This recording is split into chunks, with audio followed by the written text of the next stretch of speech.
Bonjour, c'est Dominique. Je suis en train de travailler sur un projet et souvent, pendant que je travaille sur des projets, j'ai des idées pour des petits trucs que je voudrais qu'ils soient accessibles facilement à tout le monde, pas juste quand vous faites le projet en tant que tel, la série de tutos que je suis en train de faire. Alors, c'est des petits tutos express. J'ajoute dans la boîte dans le playlist des tutos express. Alors, tout plein de trucs. Alors, allez voir cette playlist-là. Je vais mettre le lien dessous ici, dans la boîte de description, pour que vous voyez toutes sortes de trucs. Alors, c'est toutes des choses qui peuvent vous aider vraiment à avoir des meilleurs résultats. Non pas juste donner les trucs de ce qu'on fait au moment là, mais des trucs qui peuvent servir pour plusieurs projets et qui vont vous rester en tête. Alors, j'étais en train de faire le projet et puis j'ai 5 pages ici que je suis en train de fabriquer, un gros album. Et puis, j'avais 5 pages, alors ça fait un total de 10 pages, mais j'avais 5 pages de fait et je m'apprêtais à faire la 6e. Puis là, je m'étais dit, il faudrait bien que je commence à regarder, voir si mes papiers s'agencent bien, les pages. Parce que j'aime bien quand on ouvre un album, que quand on ouvre les pages comme ceci, qu'on a vraiment un bel assortiment de papiers qui se répète un peu dans les deux pages qui se font face à face finalement. Alors, j'ai pensé que c'était le temps. Alors, moi, je vous recommande un peu avant la moitié de votre projet ou dès le début, si vous pouvez y penser. Moi, c'est parce que je n'ai pas pensé avant, là, mais idéalement, c'est d'y penser au bon moment, surtout avant qu'il soit trop tard. Avant la moitié maximum, de regarder où est-ce que vous en êtes avec les interactions. Vous avez choisi des papiers design différents, alors il faut vraiment regarder où est-ce qu'on en est pour ce qui est de les agencer. Moi, dans mon cas, mes pages ont une doublure de pages, toutes du même côté. Donc, ça me restreint vraiment. Et puis, j'ai l'ouverture ici pour faire les pages pochettes. Alors, l'attache ici à la tranche et la carte qui entre ici, comme je fais souvent.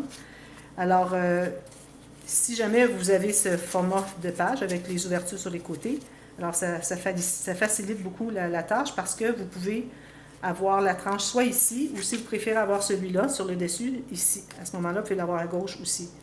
Mais moi, dans mon cas, du fait que j'ai une doublure de page, ça me restreint, vu que je vais avoir les doublures de page toutes du même côté, alors ça me restreint à être du même côté, d'avoir la tranche vraiment d'un côté. Alors, j'ai regardé un peu mes pages. J'en ai 5 de fait. 6 de fait, finalement. Alors, j'ai mis des petits post-it, alors des petits papiers ici qui se collent, facile à décoller, qui ne vont pas ruiner vos papiers, avec les numéros de page parce que j'ai regardé qu'est-ce qui s'agençait. Alors, ici, j'ai une page comme ceci. Là, j'ai trouvé que ces deux-là ici allaient très bien ensemble parce qu'on a des papiers qui se répètent. J'ai dit, c'est parfait, on a le rouge. D'ailleurs, celle-là, je l'ai faite en conséquence de ce qu'il y avait ici. J'avais déjà commencé à y penser. Mais là, c'est pas juste de faire celle au moment qu'on y pense, c'est vraiment de tout planifier tout de suite. Alors, ensuite, j'ai regardé ce que j'avais. J'avais ces deux-là, je trouvais qu'elles allaient vraiment bien ensemble. J'ai dit, bon, ces deux-là vont être ensemble.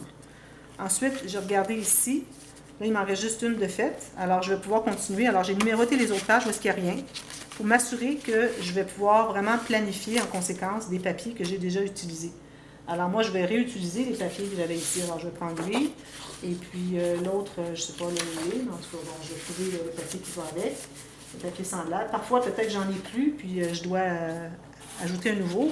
Mais si j'ai au moins 2 papiers imprimés et un papier uni, si jamais j'en avais, alors à ce moment-là, c'est parfait pour pouvoir avoir un ensemble un peu. Quand même qu'il y a 1 ou 2 papiers différents, pourvu qu'on ait au moins 2 ou 3 qui se ressemblent.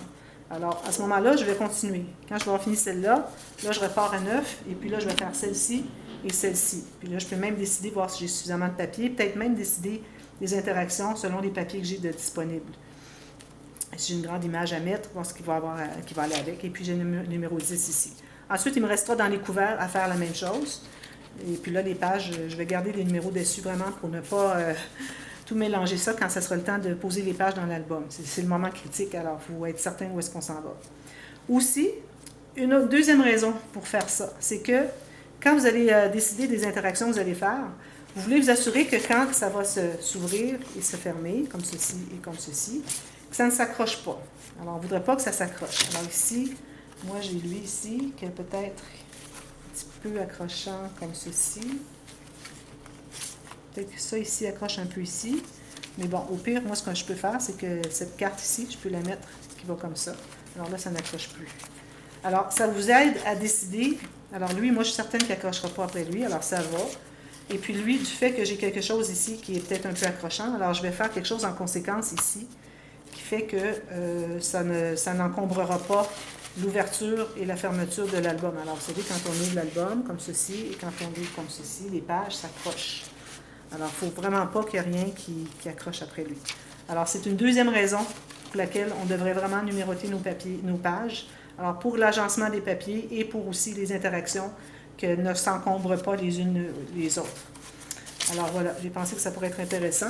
Alors moi, je retourne à mon projet pour continuer la série de tutos que je suis en train de faire. Alors j'ai bien hâte de vous montrer cet album, je trouve qu'il va être très joli. J'ai bien hâte. Alors merci beaucoup d'avoir regardé et allez voir les autres tutos express. Il y en a plusieurs, il y en a presque une centaine, je crois, de tutos express. Alors vous pouvez regarder ça à temps perdu en regardant la télé ou écoutant de la musique, puis écouter ça en même temps. Et puis ça fait que c'est vraiment quelque chose que vous devriez faire en tant que débutant pour que vous puissiez avoir les bonnes techniques au départ, les bons trucs, parfois qui peuvent faire une grosse différence. Alors, merci beaucoup d'avoir écouté. À bientôt. Bye bye.